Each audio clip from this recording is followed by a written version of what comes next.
Thanks for staying with us here on News Channel 8, 14 before the hour. The DC Divas of the Women's Football Alliance kick off their 2011 season tomorrow. Joining us now to talk about the season, defensive end Jordan White and running back Tiffany Matthews. Welcome. It's great to have you guys here. Thanks very much for coming in. Obviously, an exciting time. The opener is tomorrow, so a new season is upon us. It's got to be kind of an anxious moment as you await kickoff. Yeah, it is. Less than 24 hours. Yeah, the game is tomorrow at 7. At Prince George's Sports and Learning Complex in Landover, Maryland. So a lot of people still don't know a lot about, I mean, they've heard about the DC Divas, but the particulars might elude people in terms of just, you know, what kind of, what are we, you know, women's football. Some people are still wrapping their mind around the concept of women playing football like the boys. Yep, yep. I get it all the time. But I was leaving practice last night, and a guy saw me and he said, "What do you play for?" I'm like, "The DC Divas." I mean, I speak it, and I'm so proud of it. Like, everyone knows. And he's like, "Who are they?" And I told him about it, and he was like, "Really?" He gave him a card. And he's like, "That's awesome. I'll be there tomorrow." So people still learn about it. But so it's pads, it's helmets, it's tackling, it's football. It just happens to be women. Yes. And we've been around for over a decade. This is our 11th season, actually, that we're about to start. Talk about 2010, a playoff run, so pretty good success, if you will, for the squad a year ago. Yeah, well, we've won our division 7 of the last 8 years.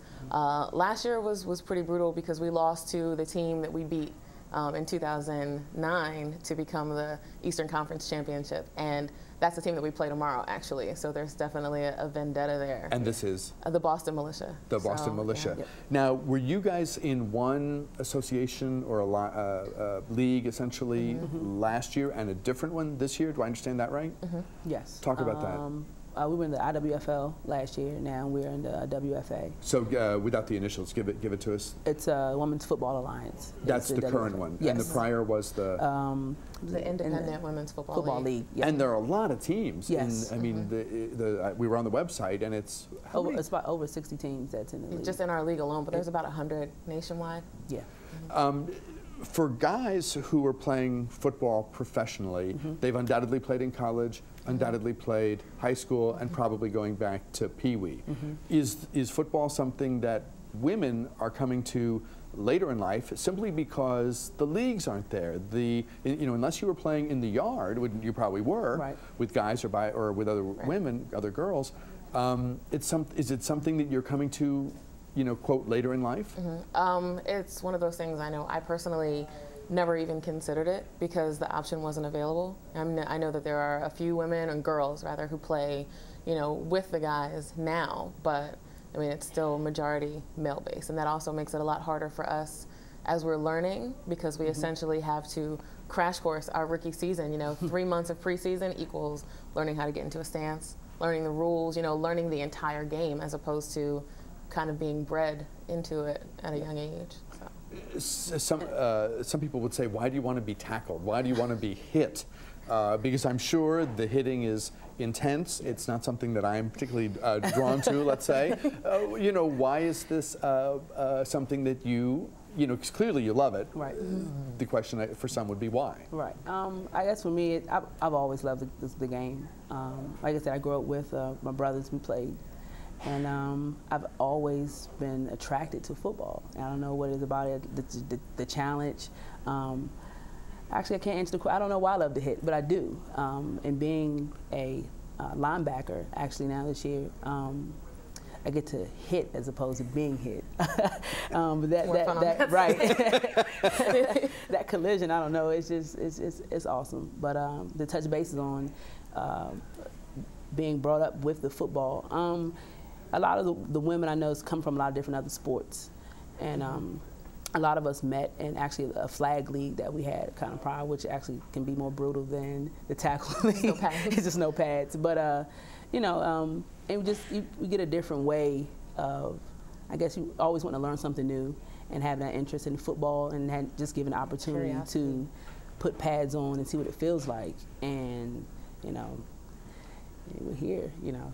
Everyone, of course, has a day job, right? You're a professional in some other line of work, and you're working your practices and your games in with that. What do you guys do?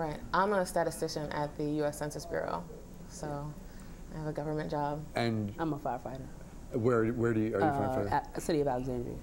Yeah. Is it logistically tough to work in? I mean, are bosses flexible about practices, about games, about when you get to the end of the year and postseason dates come up, you know, with perhaps not a lot of notice? Right. Well, our cases are entirely different. For me, you know, I work 8:30 to 5, and most of the practices are in the evenings, and we play on the weekend. So that's conducive to a 9 to 5-er. But I mean, Yeah, she can tell you her schedule. Is kind of crazy. Our shift, 24 hours on and having 24 hours off. So I have to I use up a lot of time.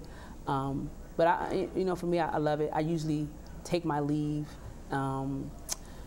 just for football. You know, like that is my vacation. You know what I'm saying? So, but my job is very supportive. They're aware.